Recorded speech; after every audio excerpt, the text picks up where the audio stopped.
Hello, everyone. I'm Rachel White from The Guardian, and it's a pleasure to welcome you to the 2024 Iowa Caucus, What You Need to Know.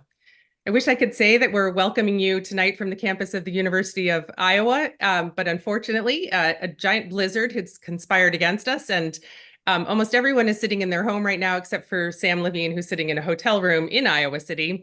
But we're a lively group, and we're warm, and we hope you are warm, and we're looking forward to a great conversation. Just before we get started, I wanted to say a couple of things about the series that this event is part of. It's part of a program at The Guardian called The Fight for Democracy, which has been in existence for a couple of years and was made possible by philanthropic support, some of that from theguardian.org, from the Park Foundation, Craig Newmark Philanthropies, the Ford Foundation, and a number of others who make this kind of event and the reporting that we do possible. So thank you to all of them. Alongside all of these events, of which there will be many this year, we're looking ahead to working with other universities across the country in putting on events that will help our global and US audiences understand the 14th Amendment, the role of the Supreme Court, redistricting, all in an effort to just create a little bit more transparency and better understanding around the electoral process in the US. The Electoral College will be one of the topics we cover. And in addition to each of these events, we're conducting workshops with journalists and academics in the places where we're delivering the events from. In fact, we did one today, also virtual. Before I turn it over to the program that you've all tuned in for, I just want to, I really want to thank our partners at the University of Iowa and also the Daily Iowan. In mid-December, I made a cold call to Melissa Tully, who I didn't know. She's the director of the School of Journalism and Mass Communication at the University of Iowa, and asked if she might be willing to help us put on an event for the caucus that was just a month away. And I hardly expected her to agree, and I certainly didn't know I would find her to be one of the best, most creative, adaptable partners we've ever worked with. She quickly pulled in Jason Brumman from the Daily Iowan, and in a race before the holidays, we lined up this terrific panel that you're about to hear from. So it's really been a delight putting this together. I wish we were in person. I think you're in for a really interesting conversation tonight. And so it's my pleasure to introduce Melissa Tully now, who'll say a few words of introduction from the University of Iowa. Thank you so much, Rachel. It's such a pleasure to be with you all online as we are. As Rachel said, I wish we were together in person on the University of Iowa campus. I was so excited to have folks coming from out of town to see our beautiful campus and to join me for this conversation. But alas, as we do, we adapt. So I'm just here to say welcome and thank you all for joining. I am going to be turning it over to our moderator and panelists for the discussion. So to get us started, I just want to introduce our moderator, Sam Levine, who is the democracy correspondent for The Guardian. So Sam will be taking us through the panel today and directing the conversation. And I want to also thank Sam and his colleagues from The Guardian for running the workshop today with several student journalists from the School of Journalism and Mass Communication at the University of Iowa and students from the Daily Iowan. It was a wonderful session, and we're really thrilled that we got to kick off your 2024. And I'm hopeful that the rest of your events have better weather, but also as great of participation as we had today. So thank you all. And Sam, over to you. Thank you, Melissa. Good evening, everyone. My name is Sam Levine, and I'm a democracy correspondent at The Guardian.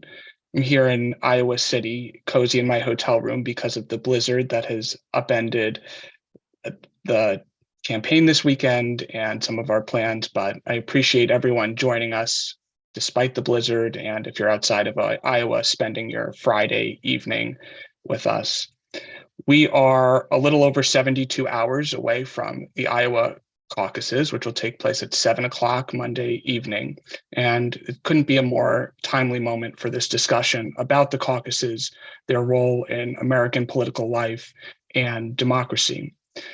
We have an amazing panel lined up this evening, and I'm very excited to introduce them in just a few seconds. Before I do that, though, I just wanted to say that we'll be talking for the first hour or so, but we really encourage you to submit questions. We really want to hear from you.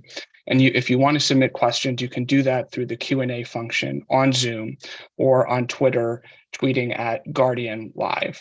We'll find you there. And if you like, you can also include your name and where you're joining us from. Thanks very much. And with that, I'm going to start introducing our panelists. First, we have Sabina Martin, who's the executive editor of the Daily Iowan. She's a senior at the University of Iowa studying journalism and mass communications and international studies. She's also earning a minor in French. She's a current member of the PolitiFact Iowa team and was previously managing news editor, summer news editor, and news reporter covering higher education at the Daily Iowan. She also has interned for U.S. News and World Report in Washington, D.C. in 2023 as an education reporter and for the Cedar Rapids Gazette in 2022. Welcome, Sabina. Next, I'm happy to introduce Rekha Basu, who's worked as a reporter, editorial writer, and columnist at newspapers in New York, Florida, and Iowa. She recently retired as a columnist for the Des Moines Register at the end of 2022, although she still contributes articles. Her commentaries previously appeared twice weekly on the opinion pages of the Des Moines Register and were distributed weekly by Tribune Content Agency.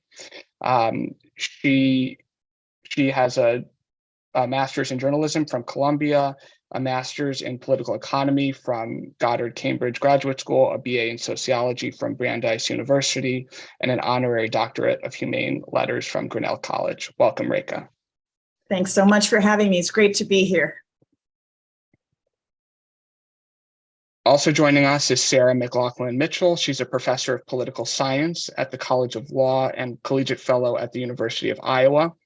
She received her PhD in political science at Michigan State University in 1997 and her BS degree in economics and political science at Iowa State University in 1991. She's the author of 7 books, including Domestic Law Goes Global, Legal Traditions and International Courts, and What Do We Know About War? She's the recipient of several research, teaching, and graduate mentoring awards from the University of Iowa, the Quincy Wright Distinguished Scholar Award, and Foreign Policy Analysis Distinguished Scholar Award from the International Studies Association, and the Conflict Processes Lifetime Achievement Award from the American Political Science Association, a Distinguished Alumni Award from Iowa State University, and she served as president of the Peace Science Society. Welcome, Sarah. Thanks for having me. And lastly, I'm really excited to welcome Barbara Trish, who's a professor of political science and director of the Rosenfeld Program in Public Affairs, International Relations, and Human Rights, and professor of political science at Grinnell College. She has a PhD from the Ohio State University, and she's a generalist in U.S. politics with political parties, electoral politics, and technology, frequently at the intersection of her teaching and scholarship. Her book, Inside the Bubble, explores presidential nomination politics through the eyes of campaign staff. It was released in the fall of 2021. Welcome, Barb.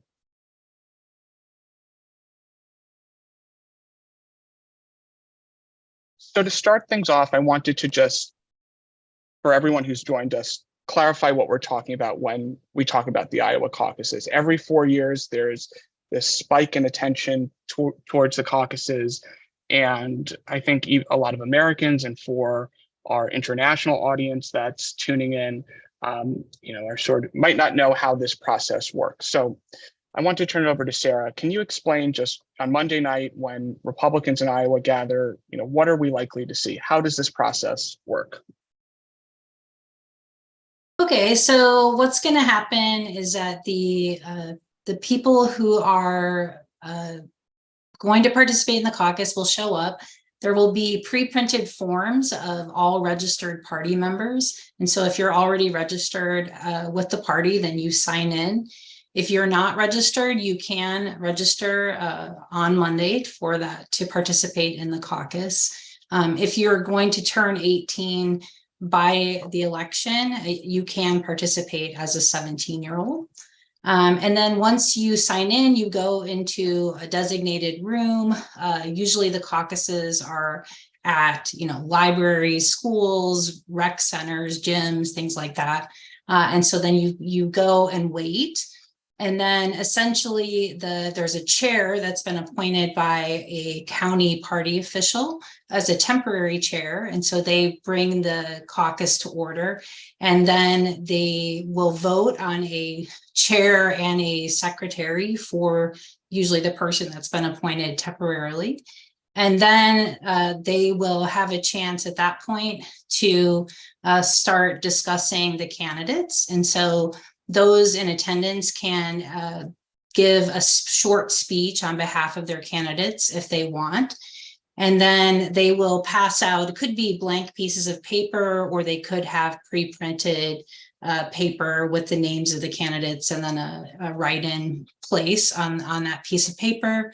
And so then following the speeches, the participants write down their preferred person on the piece of paper, and then the chair of the precinct collects the ballots, and then the chair and secretary count them, and then they report that the numbers to the state party. And then once those numbers are reported, then the caucus returns to its business of electing delegates. So there's essentially 4 levels: precinct, county, congressional district, and state. And so the local precincts will elect people to represent the precinct at the next level.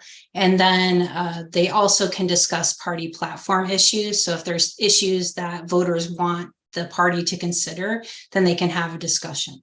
And so all of this takes usually about an hour or an hour to an hour and a half, something like that. Thank you. And Reka, I wanted to turn to you. This is not the first Iowa caucus that you've been following. You've followed these for many years now. And could you walk us through what you've made of this cycle, what's felt different, if anything, and what storylines you're going to be paying attention to on Monday night? Absolutely. Well, I think that what makes this extraordinarily different is, quite frankly, the presence of Donald Trump in it. And also his refusal to participate in the usual avenues of making oneself known to voters. He's not taken part in any debates with the other candidates. He has preferred to be interviewed privately by Fox News. He's not taken part in any editorial columnist writers confabs, because he doesn't like the press and has spoken quite harshly about us in his previous term. And so it's disappointing not to be able to see all of the candidates side by side on a stage, having to answer to each other and each one having to answer the same set of questions. He hasn't been doing that. And yet, quite frankly, he doesn't have to. And I think what is the most extraordinary fact about this is that he has the Iowa poll, the latest Iowa poll that the Register ran, shows him with 51% of likely caucus goers support. And what's even more remarkable than that is that 70% say their mind is completely made up, that they're not likely to change. So one could say, what's the point of these caucuses anyway? I mean, it seems like very much of a done deal. What's interesting is I talked to Ann Selzer, who is the pollster who does this reviewing, and she said one of the things that she found quite remarkable is that as other candidates have dropped out of the race, and there have been about 5 who dropped out, you would expect to see some redistribution of the numbers, right? But she hasn't seen anything like that. Donald Trump's numbers just continue to rise. So what this says about Trump and about the state of the race and about the state of people's minds around politics around the country is a really kind of dazzling question, especially when the former president is under indictment on 91 counts of crimes, of felony offenses, and that he is being investigated for his role in an insurrection at the Capitol on January 6th, right after the election. So I think we have a lot to talk about as far as the meaning of that. And it's worth mentioning, by the way, that Iowa did not caucus for Trump. He didn't win the caucuses in 2020. So the fact that he's gotten all this support now is quite extraordinary, frankly. And actually, I could parse that even more. I'm just going to throw out a few shocking numbers. So people were asked about what they felt about certain things that Donald Trump has said during this campaign, one of which was that the radical left thugs that live like vermin in the US need to be rooted out.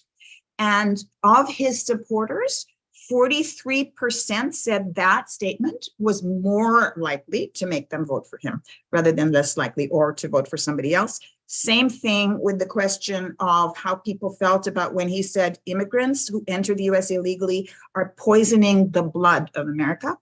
42% of likely Republican caucus goers said that that statement would make them more likely to vote for Donald Trump. He also said to deal with immigration, he would authorize sweeping raids, giant camps, and mass deportation. And that drew the approval of 50% of likely caucus goers who said that they would be more likely to vote for him because he said that. And finally, when he said that if reelected president, he would have no choice but to lock up his political opponents, 19% of likely caucus goers said they would be more likely to vote for Donald Trump. I leave you with that. Barbara, I wanted to turn to you. Trump's numbers in the polls have been extraordinary. This is projected it could be the biggest winning margin in the Iowa caucuses ever. And Trump has achieved all this not only with some of the extraordinary statements that Rekha just walked through, but also by not campaigning in the way that we traditionally see presidential candidates campaign in Iowa. There's a tradition here of people go to Pizza Ranch and they go to people's houses, and it's very up close and personal. And Trump has sort of done away with that. He does big rallies. He has sent surrogates here. He hasn't campaigned here as much as other candidates have. And I wonder what we should take away from that. Is what it's taking to succeed in Iowa changing? Has Trump upended that? Yeah, I mean, the traditional path to success in Iowa is to organize. And it's really a path that was forged by Jimmy Carter first in 1976. And he had a surprising, it was actually a second place finish in the Iowa caucuses, but he, an unknown governor from Georgia, did so well, and then he went on to be elected. And sort of the showing up in people's homes, the going to local events, the glad handing, that sort of thing has been the model that many candidates have followed through with since Carter. I mean, especially Obama. And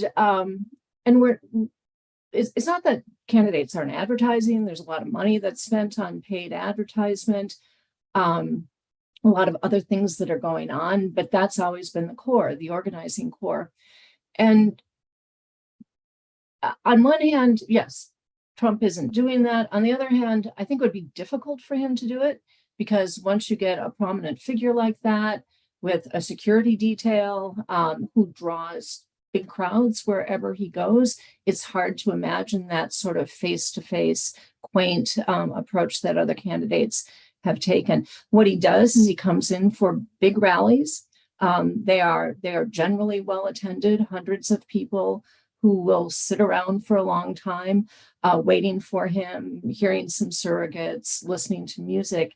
But he doesn't even spend the time that other candidates spend doing things like that afterwards, shaking a lot of people's hands, having a lot of selfies, things like that. So it really truly is different. I'm not sure that you can read too much into it that this will be the death of the retail approach to politics, because I think, as we've grown to expect from former President Trump, he does things differently, and it's hard to know whether that will continue for other candidates in the future. And Sabina, I just wanted to ask you what you're hearing from Republican candidates in terms of how they're courting younger voters and college students. There's been some reporting that the Republican Party sort of divided on how aggressively they should be courting younger voters. And could you walk us through what you're hearing and what your reporters are hearing? Yeah, I would say on the Republican side of the caucus so far, the candidates who visited have really tried to appeal to the college voices on campus. And I think Vivek Ramaswamy has made a really big mark, especially in Iowa on college campuses. He's been doing a college tour, he's been calling it, and he's been holding events that really cater to college students' lives, like free drink events, and going to tailgates. We've seen a lot of these candidates like Nikki Haley attending our sporting events and our famous women's basketball team at the University of Iowa. So I think they really are appealing, I think more than other years, to the younger voters. And at the Daily Eye, we interviewed over 30 students before the semester ended on kind of where their views were at for the caucus. And many conservative students were really liking Vivek Ramaswamy. I think he is pretty relatable for these students. So I would say that's like the main trend I've seen so far. And do you think that messaging is landing with younger voters? I mean, there's been some reporting about younger voters being frustrated with the president, with President Biden over his handling of Israel and Gaza and other issues. And I'm curious, are you seeing younger voters who might be willing to give Republican candidates a chance that maybe wouldn't be in the past? Yeah, I think definitely the liberal student voters that we've spoken to have voiced that they are disappointed in Joe Biden's response to the Israel-Gaza conflict.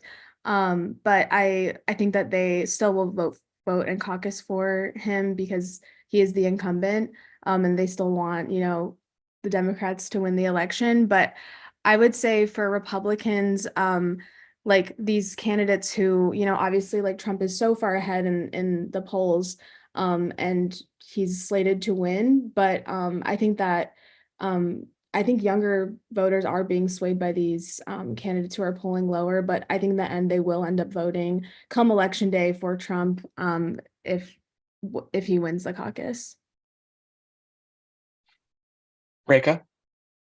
I just wanted to mention along those lines that according to this poll, 63% of first-time voters in the Republican caucuses say they will be voting for Trump. So those first-timers, I asked, and are they young people? And she said, yeah, generally that's referring to young voters. So that's also significant, I think. Really interesting. I wanted to take a step back from the politics and ask the panel a little bit about the future of the Iowa caucuses themselves. While all the attention is going to be on the Republicans on Monday, the Democrats have made significant changes to their caucuses this year. For those who haven't been following, the Democratic National Committee stripped Iowa of its first in the nation status in their nominating contest. Iowa Democrats will have a caucus on Monday, but they will not be choosing or announcing the results of their presidential preference tally on Monday. Instead, voters are going to mail it in, and they'll announce the results on Super Tuesday. And the Democrats made that decision after they came under significant pressure, particularly after the 2020 election results were botched by the Iowa Democratic Party. But there's been mounting pressure that the Iowa caucuses are not democratic because they shut out people who can't make it at a specific time if they have to work or if they have childcare. And they've also faced criticism that they're not reflective of the party, that the state of Iowa is too white. It doesn't reflect where the base of the Democratic Party overall. And I wanted to turn that over to the panel and ask, whether you agree with that criticism, whether you think that will make a significant impact for Democrats here in Iowa, and whether or not the Democrats have gotten rid of their first in the nation Iowa caucuses for good. So Sarah, I think we can start with you. Okay, well, whether it's representative, I think depends on what dimension we're looking at, right? So in terms of racial representation, yes, Iowa is 91.6% white as of the last census versus 73.8% in the country, 3.2% Black versus 12.4% in the US, 4.8% Hispanic versus 16.2% in the US. So I think that's it's clear, right, with the Democratic Party that they were moving to states that have more African American and Hispanic representation earlier in the cycle, sort of in response to feeling that Iowa was not representative. Iowa is less urban than other states, 64% versus 81% in the US. But in terms of age, Iowa's age is right at the national average. Iowa's, I think, evangelical representation is representative, especially for the Republican Party. In terms of education, I think we're fairly representative. We have a highly educated, on average, especially among caucus goers. And so I think Iowa is perhaps more representative than people think it is if you sort of look across a wide range of different indicators. And I think for the GOP in particular, the Iowa caucuses, I think, can still be fairly representative of the national party. And so I think in that way, I wouldn't be surprised if the Republicans continue to caucus in the way that they have been. Barb, can I ask you the same question? Yeah, I mean, in terms of accessibility, it's hard to make the argument that they're accessible, especially at a time when there's a bad weather and the forecast of temperatures well below zero. Coming to an event at one point, I mean, you have to be there at 7 o'clock. If you're not there at 7 o'clock, you don't participate. You can observe, but you can't be part of it. If you work the night shift, if you have kids, if you have anything that keeps you from going out to a caucus is going to be, that's inaccessibility. You can take your kids to the caucuses, and parties love it when people do things like that, because having kids around is a sign that there's a future for the party. But it's a heavy lift to ask people to show up for the caucus. The Democrats this has been a criticism of Democratic caucuses for some time now. It probably came to a head in 2016. The Sanders folks were, quite concerned with this. The party tried to in 2020, when the Democratic Party changed its rules significantly in Iowa. They tried to come up with a virtual caucus plan that didn't pan out. Then they moved to a satellite caucus plan, whereby they had kind of regular caucuses where people gathered, but and on caucus day, February 3rd, 2020, but in different places. They might have them in workplaces in the state of Iowa. They had many around the country where Iowans end up in the winter, different states, and they even had some international caucuses. But that's hardly I don't want to discount the significance of that, but that's really not making it accessible to everyone. What they really need is a system which will allow absentee or early voting, like you have in elections and primary elections. But the Iowa Democrats have been in a bind, because anything that makes it look more like a primary than a caucus, this is in the past, would have jeopardized their first in the nation status, because both Iowa and New Hampshire, the first primary state, have written into state code, into state law, that they'll have the first, in Iowa's case, caucus events, and in in New Hampshire's case, the first primary event. So it's been a bind for the Democrats. In some ways, the bind was lifted in 2024 when they, the DNC just said you can't do it the way you've been doing it. And Barb, do you think Democrats in Iowa are going to make a push to restore their first in the nation caucuses in 2028? Yeah, officially in 2020 and since then, the state party has said that they're really pushing to maintain they were pushing to maintain first in the nation status. I think that if you talk to Democrats in the state, not everyone was quite as committed to it. because there's a heavy cost of kind of pulling off a caucus. It's not like a primary. It's a party event. You need people to staff it. Sarah was talking about all of the chairs or temporary chairs you need to find sites. And so I don't think there was universal support for the way it's been done in the past. Still, with this new plan that, I mean, we can talk about it if you want at some point, but what you hear coming from the Democratic State Chair, the National Central, or excuse me, the DNC, the Democratic National Committee member who's on the Rules and Bylaws Committee, what you hear coming from them is that 2024 for the Democrats in Iowa is really all about 2028. They want to it's a non-competitive contest, so it gives them a little flexibility, but what they want to do is demonstrate that they can pull it off. And then maybe the DNC will give them a shot again at an early contest. Whether that happens, I don't know. But that's what's going on with the Democrats. Reka, can I bring you in? I'm curious, do you think the Iowa caucuses could be on their last legs, or do you think, there'll be a push to bring them back for Democrats? It's not looking good for Democrats right now. It really isn't. And I think in a way, I mean, I am so much of two minds about this myself as to whether they should be the first or not.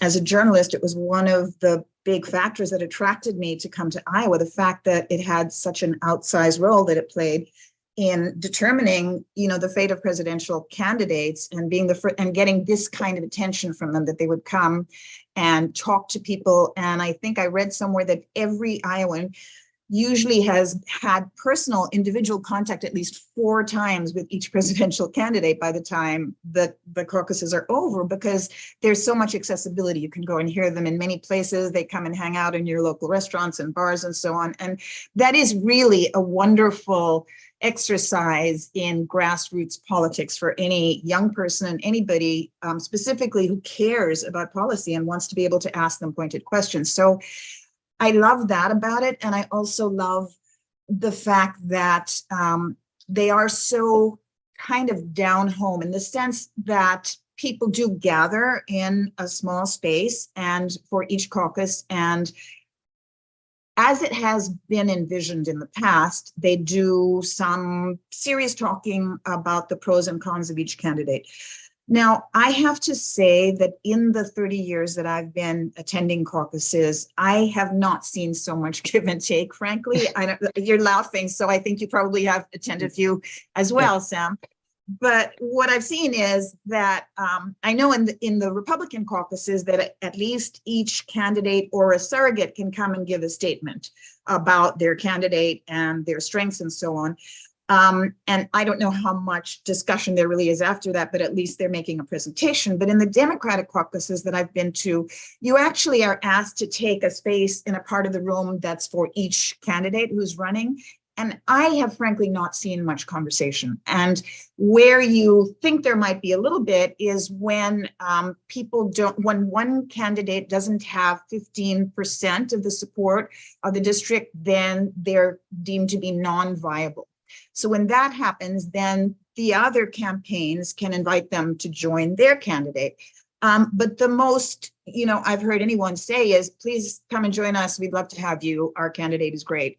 I haven't seen a huge exchange of views about positions or a lot of detail about why people want to join their campaign. So I think that perhaps it started out that way when they were literally in living rooms. And I'm thinking when populations were a bit more homogenous, like the farming community, if there were farm economic issues that came up, then that might be a primary consideration for the people in that neighborhood who were debating who to vote for and trading views and experiences with this candidate. But I think now as a population grows more diverse and its interests are more diffuse, you just don't see that kind of give and take. There's not going to be a consensus in the room about who to vote for. That's one thing. The other thing is the racial element. And frankly, I think that's a real problem. I think Sarah detailed before the breakdown of Black and whites in Iowa. And I think beyond that, even there's the question of the status of most African Americans in Iowa is not very high. Black unemployment is nearly 11%, and that's more than double the overall unemployment rate of Iowa. Black poverty, 28%, which is more than double the overall poverty rate of Iowa. And Blacks in Iowa are at least 10 times as likely to be killed by gun violence as white people are. Those are just 3 examples of the lack of status of Black people. And, there is, this is just a tiny example, but it gives you some sense of how much attention candidates really pay to people of color, or Black people in particular. There has, for many years, it started in the early 80s, I believe, been something called the Brown and Black Presidential Forum. And it's a forum started by African American and Latinx people in Iowa, where people would come and debate issues that were of relevance to people of color, except that Republicans, they've never been able to have a Republican debate among the candidates because nobody ever comes from the Republican side. So that's a whole segment of the population with serious issues in the state that is getting completely neglected and overlooked.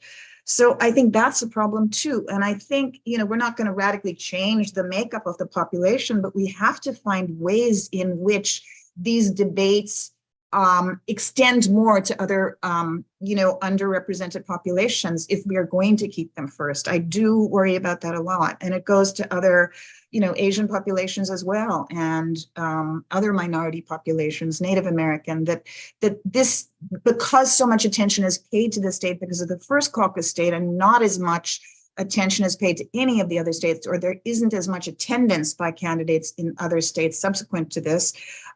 These are issues that get overlooked that should be important to the entire population.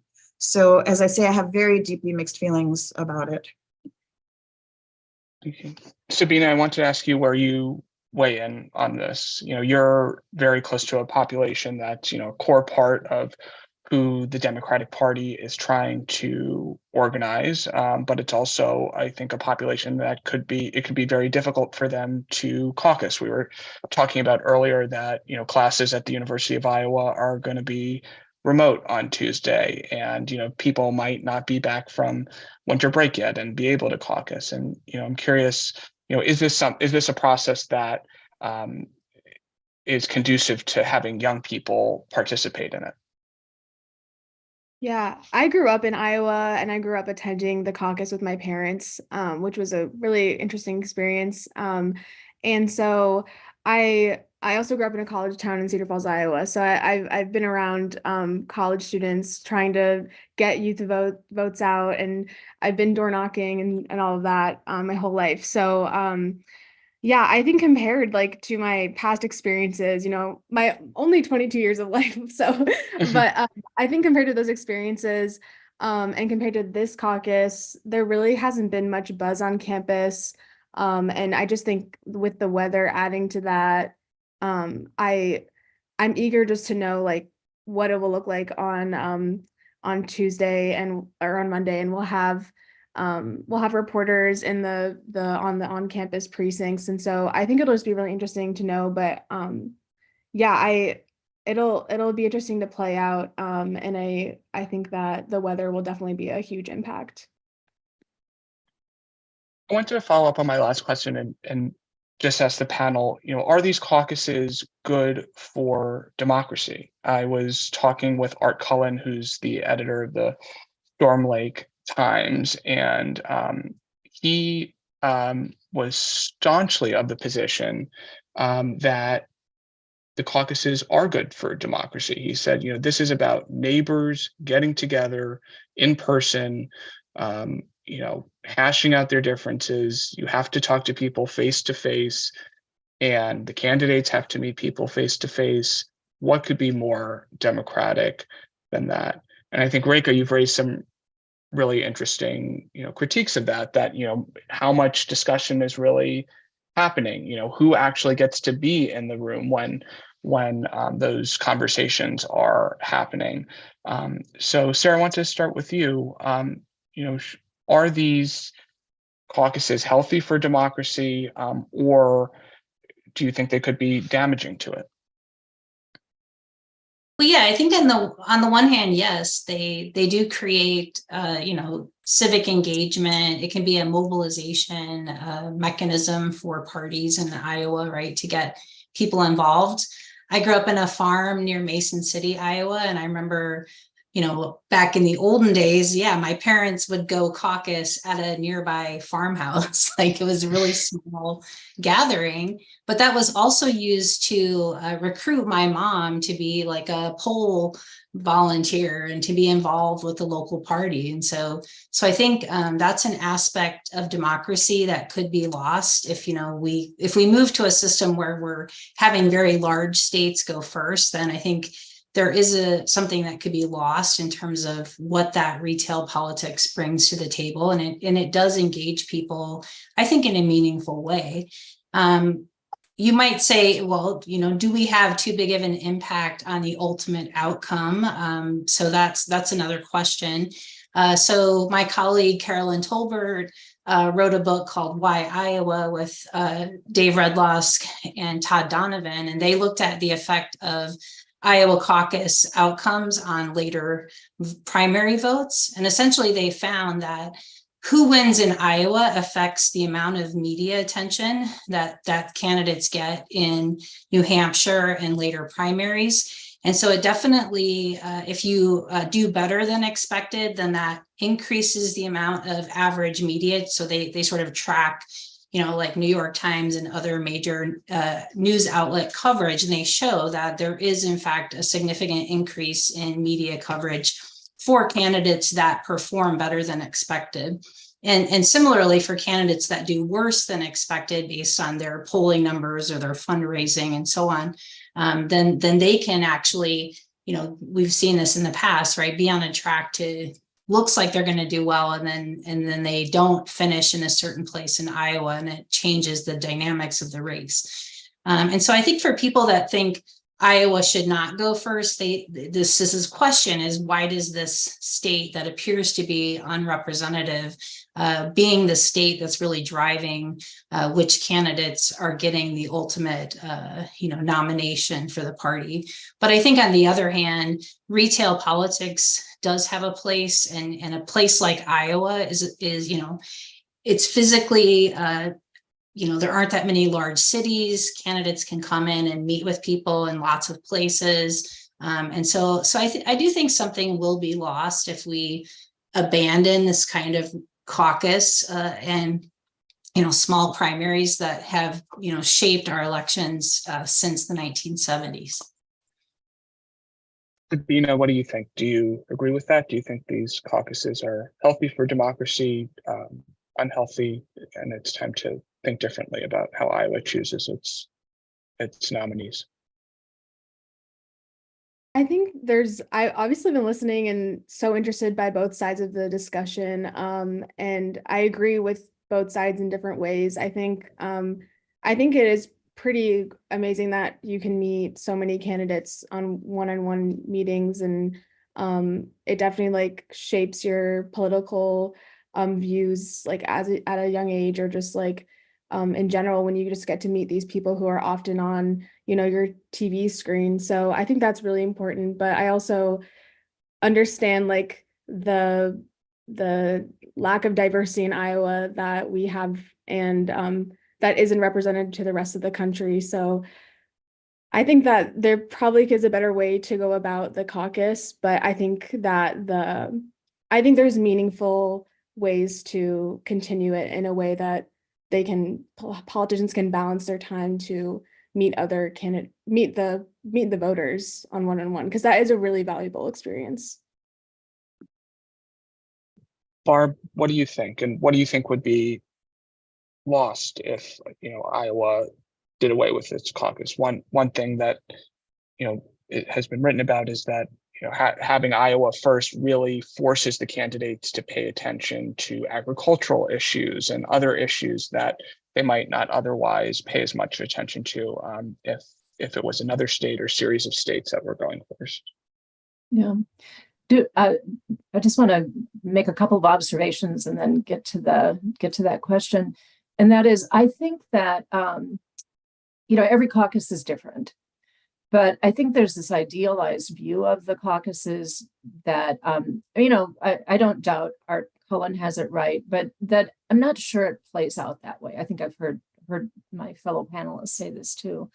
The size, Mareko was talking, some of these caucuses are so big. It's not that they're not in living rooms, it's they're in school gymnasiums with 900 people. And that's not the way it used to be. And it's not a recipe for small d democracy.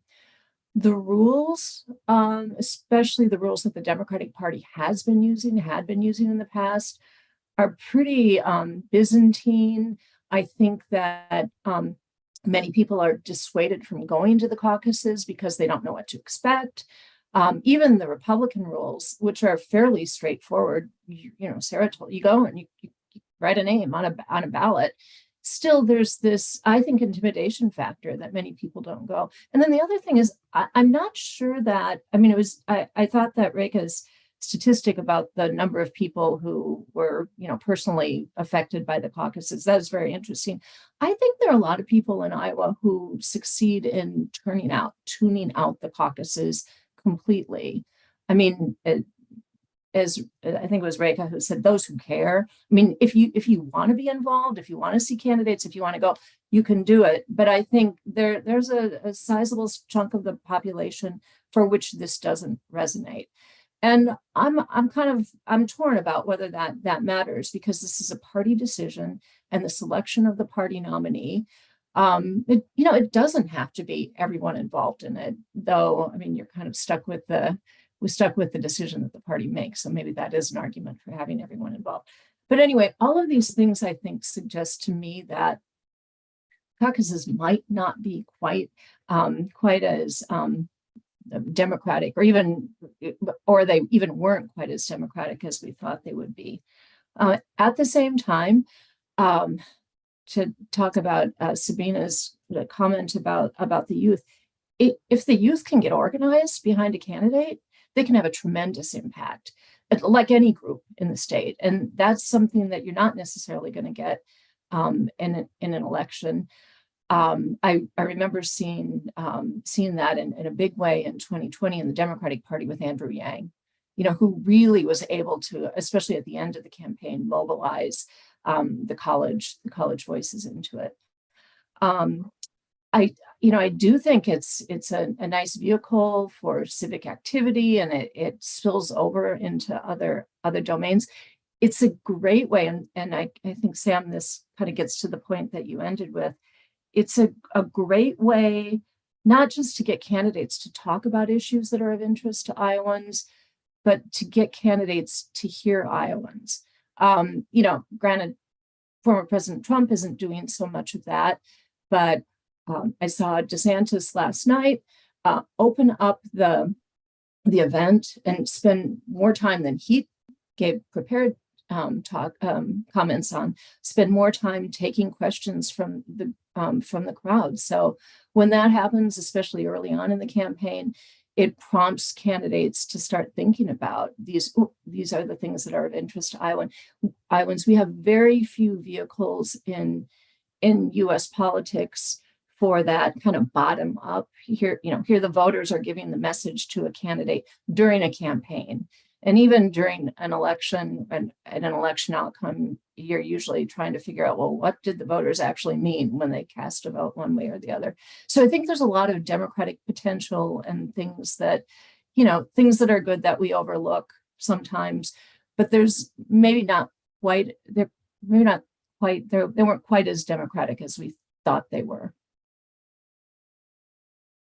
And Reka, just coming back to your earlier point, do those concerns about lack of representation, lack of accessibility, do they outweigh, the potential, candidates hearing the grassroots and hearing voters in this unique way?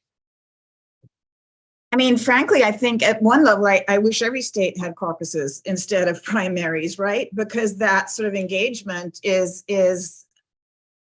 immeasurable, and we're the only state that does it. I also think in fairness to other states, that maybe it should be a rotating thing going first, right? That, Iowa has always gotten to go first because we have these caucuses and it's in our laws that we should go first, but maybe other states are being deprived of that opportunity. And I'm trying to look at it in a broader sense than selfishly, that maybe that should happen, that 1 year, Nevada goes first and 1 year Massachusetts goes first. And I know that the reasoning behind keeping Iowa first has been that it is a smaller state and it gets much less of the attention than other states do. And it's in the middle of the country, what they call flyover country. So I do think there's a lot to be said for that. But I think the most fair way to do it might be to rotate this if there were a way to accomplish that. And when we ask whether Iowa is representative enough of the whole country, I think one interesting fact is that since the caucuses began in 1972, only 3 people who won the Iowa caucuses went on to become president. And that was 1 Republican and 2 Democrats. So that is kind of a shocking fact when you hear that, On the other hand, I will argue against that by saying Barack Obama won the Iowa caucuses, and that is in a state that's really overwhelmingly white and had really, nobody had really heard of him before, but he was able to impress people so much with his charisma and his sense of idealism about what this country could be. And I just saw people move to tears when he spoke in a large auditorium about some of the things that he was imagining and envisioning. And he didn't win in New Hampshire. So, he did go on to win the presidency, which is huge. And I love that Iowa gave him that, But I think in some ways, Iowa Republicans are perhaps more conservative than most Republicans around the country because they tend to be more evangelical. And maybe Iowa Democrats are a bit more progressive than Democrats in most of the country. I think that there's an argument to be made about that. What does one do about that, And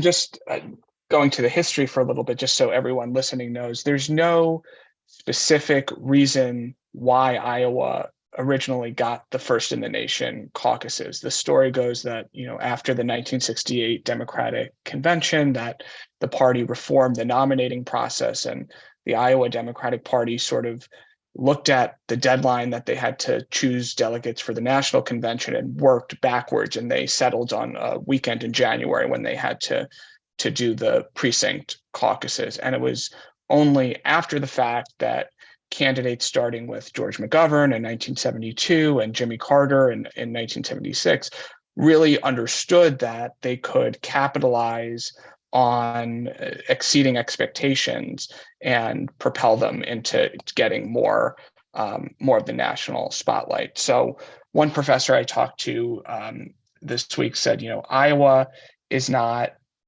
first because it's important because it's first. And he said a lot of Iowans don't like that, but it has sort of transformed from this accident into this, this feature.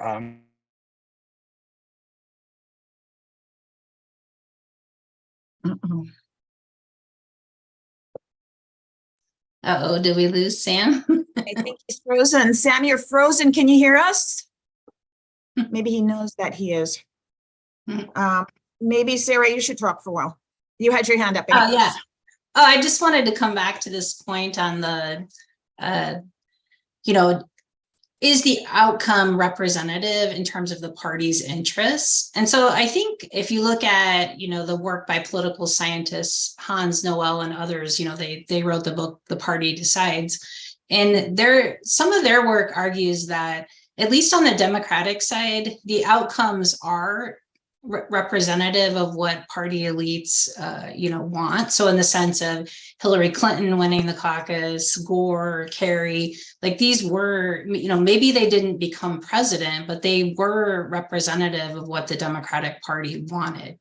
Now, I agree with you on the Republican side that there have been a lot of evangelical winners, right? So Cruz, Santorum, Huckabee. And so in that regard, maybe the Republican outcomes, don't quite match up to the national outcome, just because the evangelical vote pushes it in a particular direction. But I would argue that at least on the Democratic side, a lot of the finishers at 1 or 2 in a lot of these caucuses have in fact represented what the party elites in the Democratic Party, see as the candidates that they want.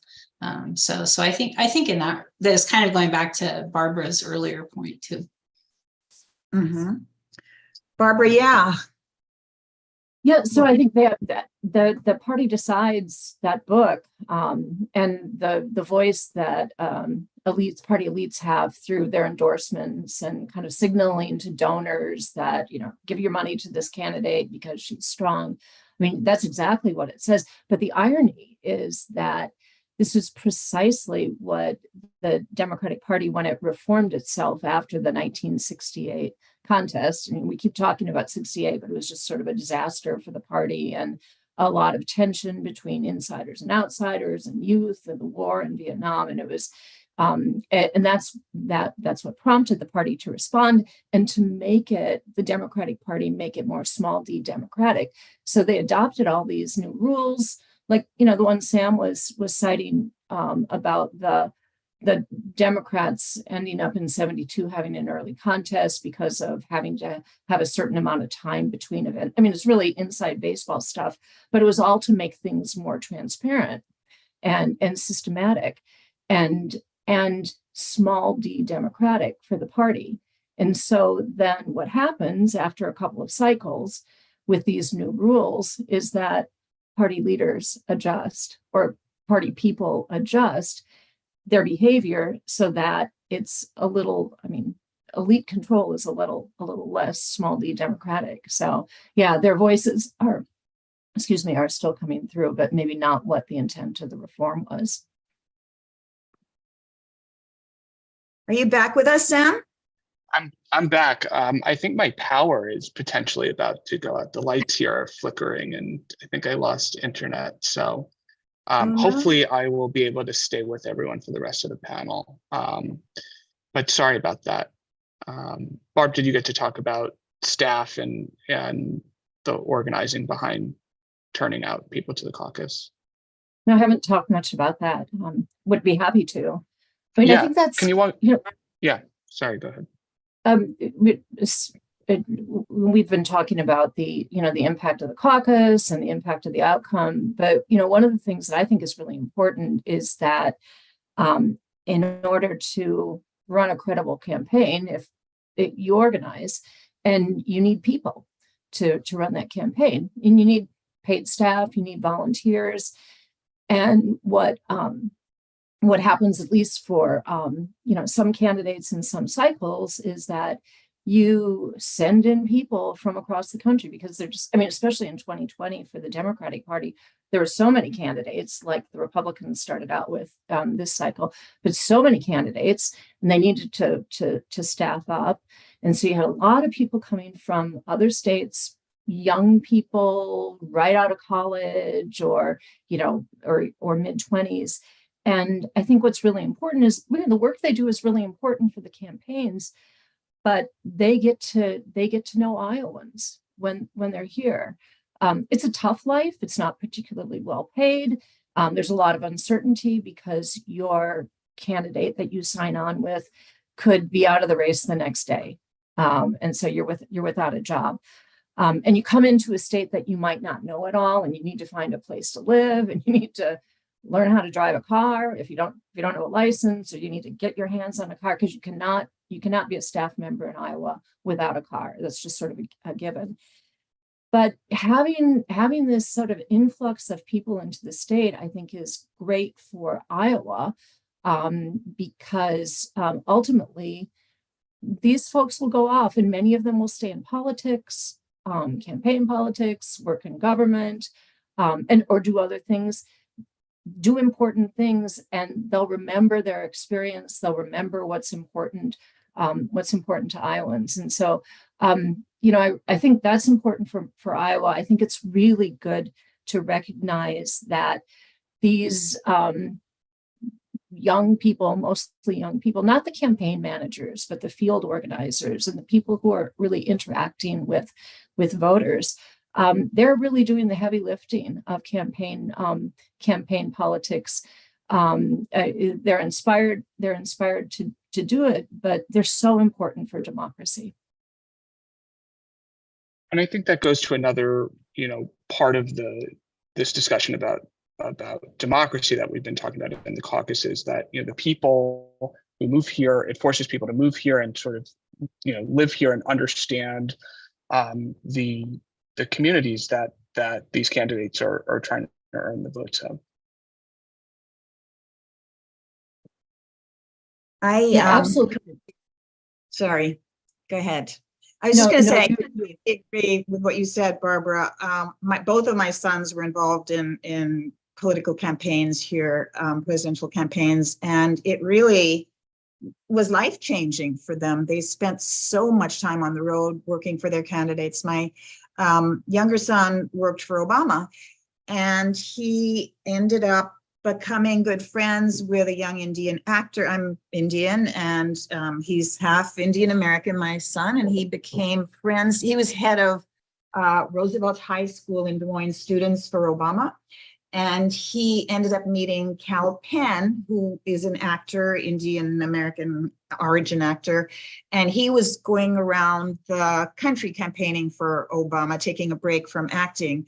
And they became good buddies around this. And ultimately, Cal ended up getting a job in the White House, and he helped Raman, my son, also get a job in the White House. And so he worked for the Obama administration for a number of years, actually working in gosh, I can't remember the name of the agency, but it'll come to me in a minute. But yeah, it was a wonderful experience. And I imagine that if you follow some of the workers, they end up getting to go on to be part of the administration in some way. Interior, that's what it was. Ministry of the Interior. Yeah, I think there's Barb? also an argument, and Sabina would know this better than I do, but it's just tremendous training. And this is not so much an argument that Iowa should go first in the caucus, but that Iowa gets a lot of benefit beyond having a voice in the process. Tremendous training for young reporters, and it's impressive on a resume. Wanted to jump to some questions that we've been getting from the audience. I have a whole queue of questions here. And if anyone who's listening wants to ask a question, you can tweet at Guardian Live or submit them in the Q&A chat. So the first question I wanted to ask is from Dan in Tucson, Arizona. Given Trump's enormous poll leads, what margins would be considered good results for each of the respective Republican candidates? And given Biden came fourth in the Iowa caucuses in 2020, is it even worth reading anything into it? Sarah, do you want to tackle that one? And anyone can jump in if they want. Yeah, I think, I think, the Trump giant lead, the Iowa State poll that came out yesterday shows him at 55%. So like over a 40-point lead over DeSantis and Haley at 14%. So I think that, it's an incumbent effect, right? In the sense, a previous incumbent, right? So he was president. He has the name recognition of being the former president.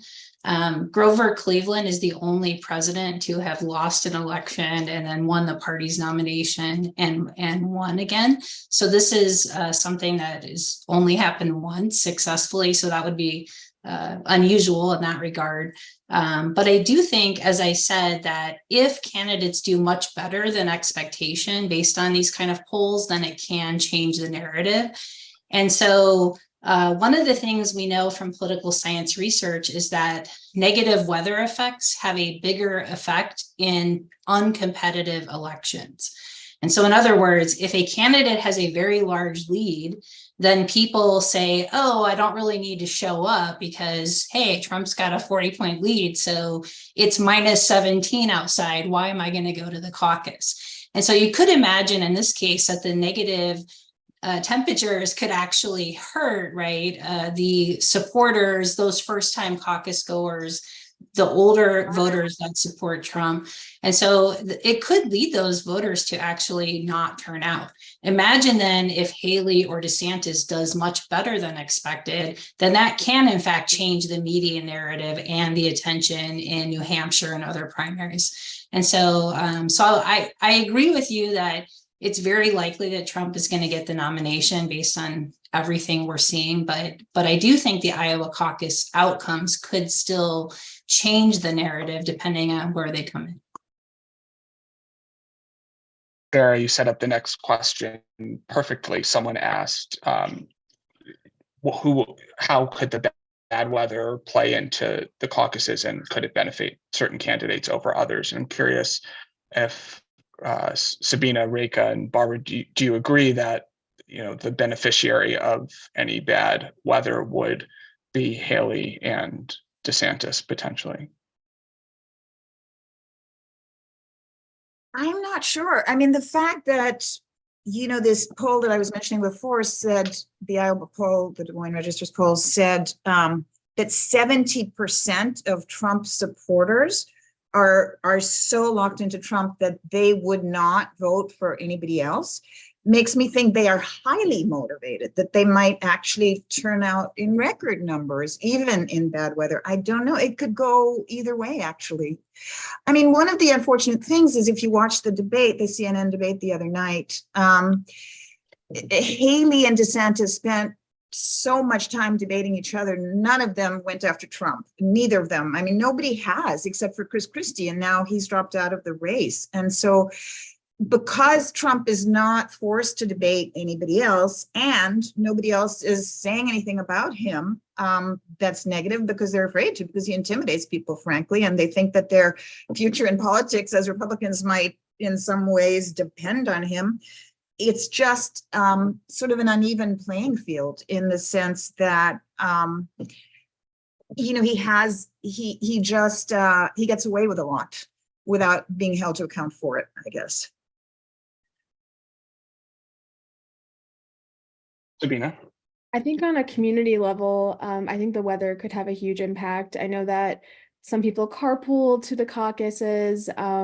There's vans from retirement homes that bring people to the caucuses. So I think that could, if that doesn't happen, that could be a huge group of voters who need transportation, or like if city buses close down, I'm not sure what will happen. So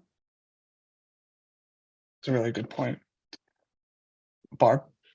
Yeah, I think that this could go either way, but I think it would depress turnout in the rural areas, not just the small towns, but the true rural areas, more than the more urban areas in the state.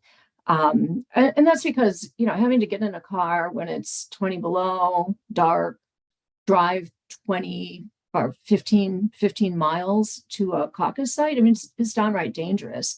And then couple that with just what I think is sort of a natural tendency to be, for many people, to be less enthusiastic about caucusing once it comes down to doing it. So I think there might be some sort of, kind of rural versus the other parts of the state difference in the depression of turnout. I don't know. I mean, like Reka, I'm not sure who that's gonna benefit. Although I have heard someone suggest that a Trump supporter might think, apropos of his lead, I mean, he's got such a huge lead, he doesn't need me. And then finally on that, I think what we've seen the former president's people doing, and maybe Trump himself, is trying to tamp down expectations. I think the value I heard was something like the biggest margin by which someone has won the caucus historically in Iowa is something like 12.8 points. And so I think what you're hearing from the Trump folks is that anything 13 points, a margin 13 points or larger, should be conceived as a win, because expectations are so high for him right now, that if he doesn't meet it, and he probably will effectively be able to kind of dispel that or give an explanation for not meeting it. And I agree, he probably will be the nominee, but it's probably not what he wants coming out of Iowa.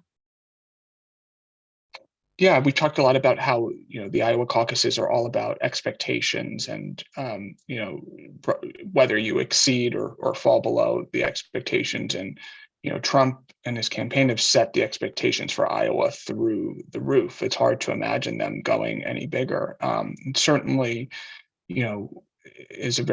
could be a very risky strategy, because even slightly falling short of those expectations could be seen as, a victory for the other candidates. If he wins by 25 points instead of 30, did he fall short of expectations? So it seems like a very aggressive and potentially risky strategy going into Monday.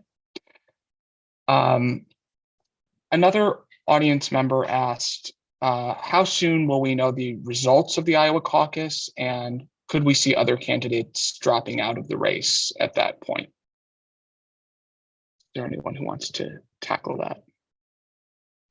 We won't know the results of the Democratic caucuses until Super Tuesday, right? Which is in March, because now they're going to be mailed in, but they're not going to be opened until Super Tuesday. But we should know the ones from the Republican caucuses fairly immediately, wouldn't you say? Yeah, sorry. Oh, go ahead. Oh, I just believe they plan to upload them in real time. Yeah, it's interesting. They've got an app, apparently, like that was not great for the Democrats in 2020. What the Republicans are going to be reporting is much less complicated than what Democrats have reported historically. So that should not be a big deal. The party apparently says that, yes, they're going to be reporting them in real time once they come in.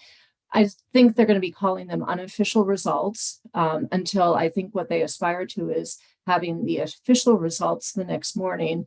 And this is a part that I think is kind of interesting and I don't really get, but the party says that it's going to be looking at those results that are sent from the 2024 caucuses and then comparing them to past results to see basically, I guess, if they look credible. But I'm not sure how you can make that comparison, with the exception of maybe just the raw number of people, or that's sort of a baseline. If you're usually getting 50 people and the reports say that there are 500 people, there might be something amiss. But I guess the point is they're trying to confirm the results in an overnight fashion before the official results come out.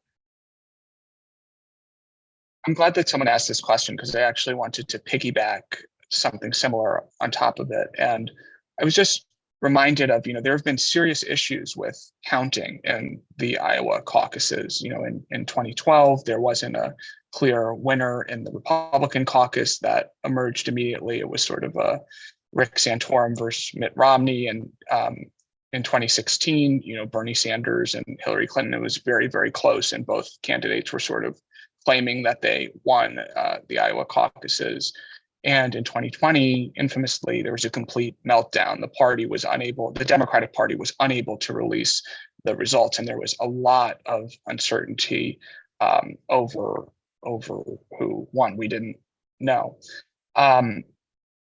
Yet it seems, as we've talked about tonight, Iowans still love their caucuses. They trust their caucuses. It's not something that's seen as corrupted or, and, at a moment when nationally there's all this focus on how we count votes, on, whether we can trust the results of elections, is there a reason, in your view, why, a level of trust has remained in the Iowa caucuses and is there something that we could potentially take away as we think about how to rebuild trust at the national level? Sarah? Well, having participated in these caucuses, I feel like, okay, so why is it hard to count?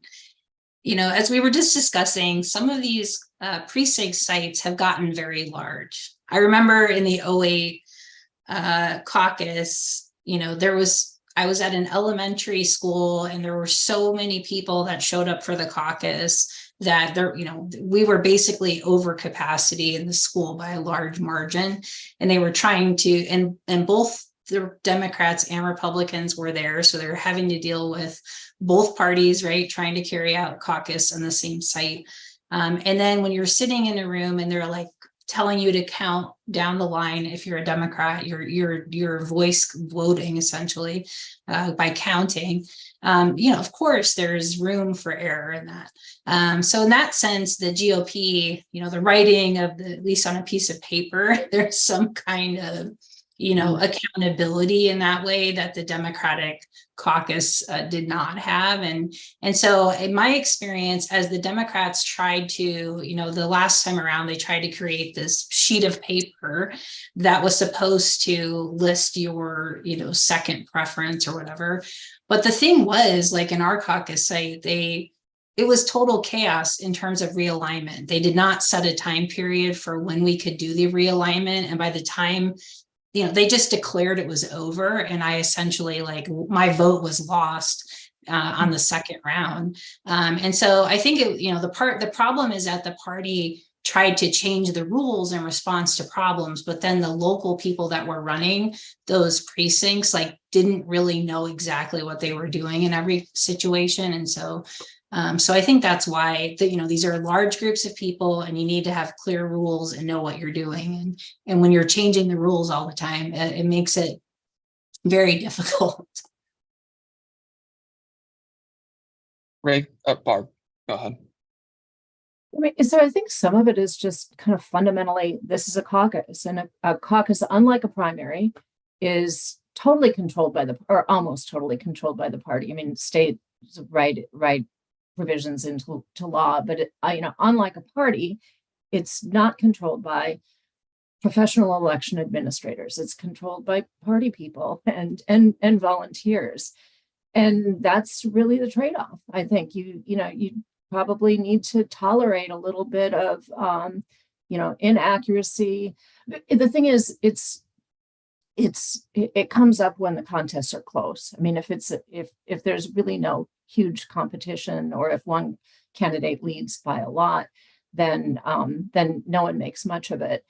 But it did come up for the Democrats in 2016 with Clinton and Sanders. Sort of the notion of a rigged election, was not the brainchild of President Trump, but the rigged election is what, or the rigged caucus, was language that was coming out from the Sanders folks. I mean, and it wasn't so much, it was more, you've got these insiders who can optimize their gamesmanship, that they know what's going on, and it's not very democratic, and that the average newcomer can't participate. So anyway, yeah, you make a good point though, Sam, about trust. I mean, that's a problem, and that's a cost, I think. If you're gonna take it out of the hands of the state or the government and put it in the party's hands completely. Reka, you talked about the down home nature of the caucus, and I wonder, does that have something to do with the reason people trust it? Like Barb was just saying, it's our volunteer thing. This is just the way we do it. It's our neighbors, and there's something about that even if it's messy and chaotic, and that it's ours. It's our community. It's our thing, and people trust that. Yeah, and you're sort of answering to your neighbors and friends. I think that's absolutely true. On the other hand, as Sarah was saying, and I've been to some Democratic caucuses that were somewhat chaotic also, when they do the recount and you have to do it verbally, and they're not sure, you might skip over someone if it's too large a space. It's very hard to get it accurate. One other thing that hasn't been mentioned, but that I find really interesting, is that I think in no other form of voting for a nominee is there a requirement that you make your vote public, as there is in the Democratic caucuses in Iowa, right? Even in the Republican ones, you write it down on a piece of paper and then you give it and nobody else has to see it. But in the Democratic caucuses, you have to say openly who you're supporting. And I just wonder, you know, the side of me that's skeptical and cynical wonders about conflicts between husbands and wives, for example, you know, about voting for the same candidate, and are they going to be free enough to go off in their individual directions and do that if they know they're being watched? It's just an interest. I think the idea of having to vote openly is maybe a little archaic, but maybe it needs to be given some secrecy by now. But just going back to the original question about, you know, voters losing trust in the larger apparatus of election counting, I don't really think we've been given any reason to lose trust in it, right? I mean, that was a criticism that was raised, and that was a case that was made by the former president who didn't win. But I don't think there's been any evidence that the elections were so inaccurate last time around. So I still trust them, you know, completely, the national elections. And for the most part, I trust the outcomes of these, except for, you know, what happened last time around when that app freaked out. And it was, what, 3 days until we got the first results from the Democrats, and then, you know, they weren't completely accurate either. And so, yeah, it took a long time, and the Democrats are paying heavily for that, sadly. You know, I want to move on to another question. What issues are more prominent for caucus voters? Is foreign policy important, or do candidates focus more on domestic issues? Sabina, do you want to tackle that and share your perceptions of what's more important to caucus goers? Yeah, I would say more domestic issues for sure, or just how policies will affect the voter, the actual voter. And I would say like taxes, childcare, stuff like that, where I feel like the politicians who are caucusing the candidates, they tend to have those conversations, and that I think that those kind of conversations that really sway the voter to vote to caucus for them are like the ones that are specifically about their lives, that affect them, like about childcare. So yeah, I would say that. Yeah.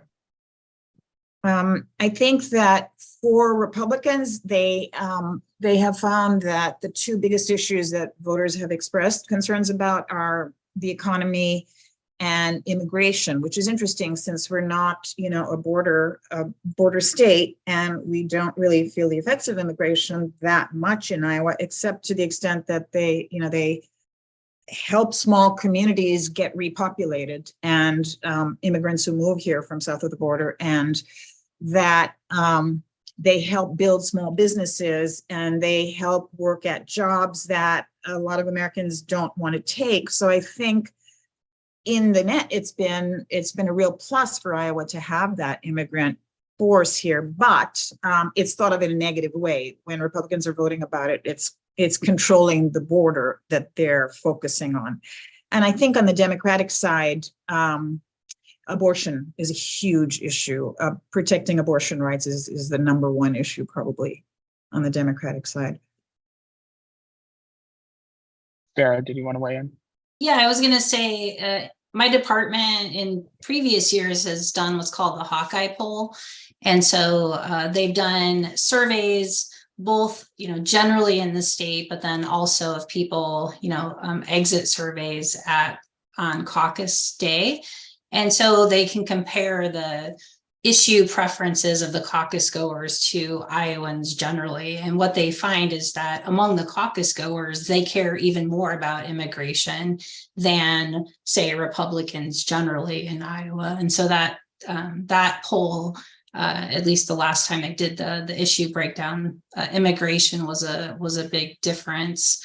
I would say on foreign policy that political science research suggests generally that foreign policy is not typically a significant driver of national, you know, presidential elections or generally.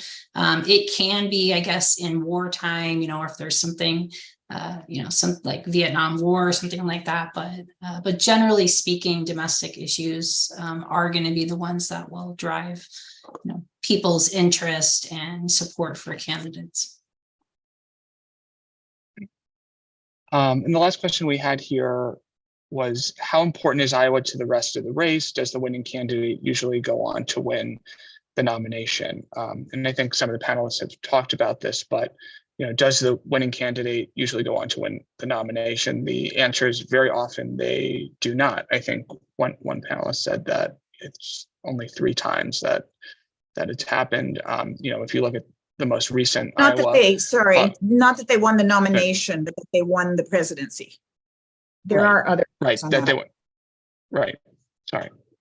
But I think, something people often forget is I think Iowa on the Republican side this year is awarding 40 delegates to the Republican National Convention. And, I think that's something like 1.6% of the total delegates that are at stake. Very, very small percentage. At the same time, I think for the reasons that, Sarah was talking about earlier, a win in Iowa exceeding expectations, can really transform a campaign overnight. I think it's really sort of the first temperature check of the campaign, and can start calling the herd for who's going to continue. I mean, Since 1972, 6 of the 11 Democratic winners have won in Iowa. So that's why I was saying that I felt like the Democratic side does align in many cases with what the party wants. On the Republican side, though, only Ford, Dole, and Bush, I guess, won the Iowa caucus.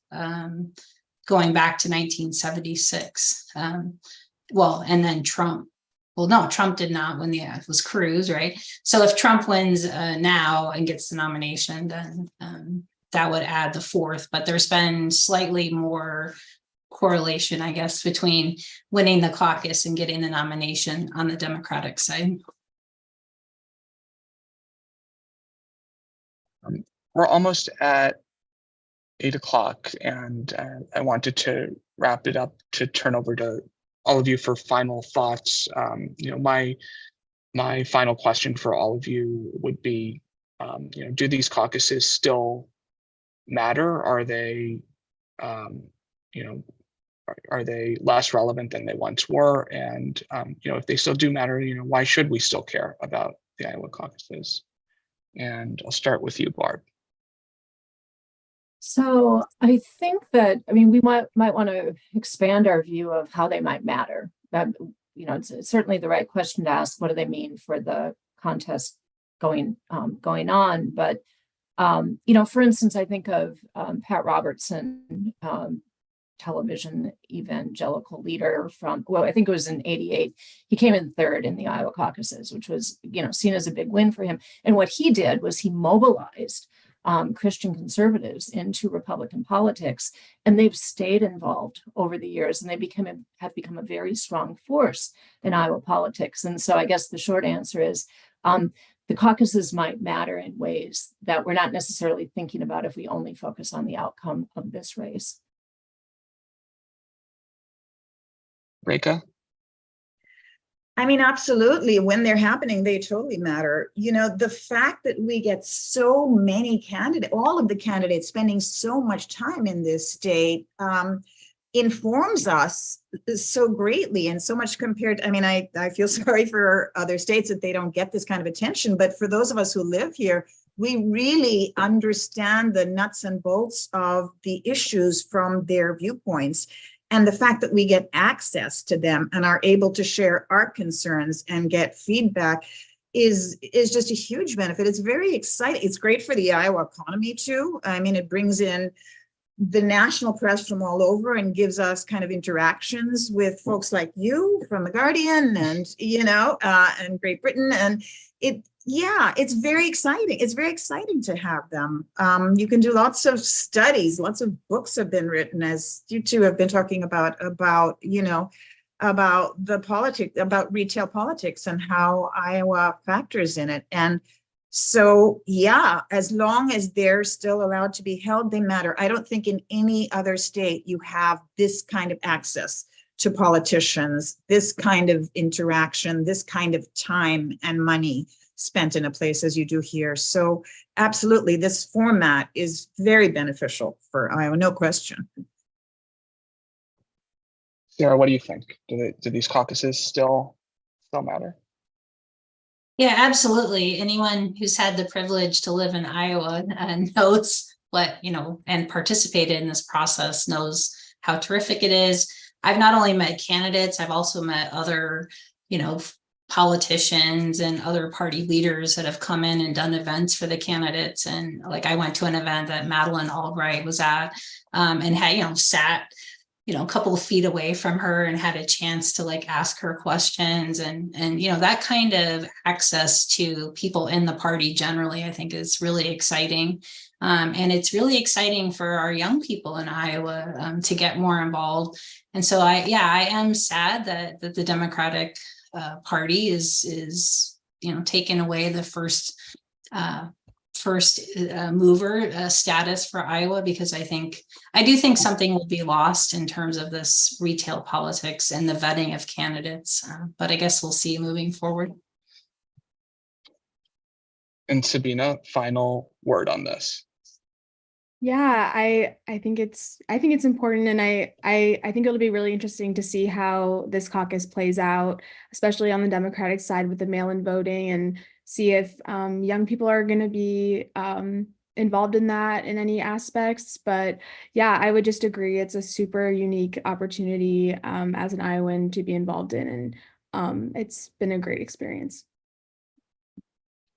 Thank you.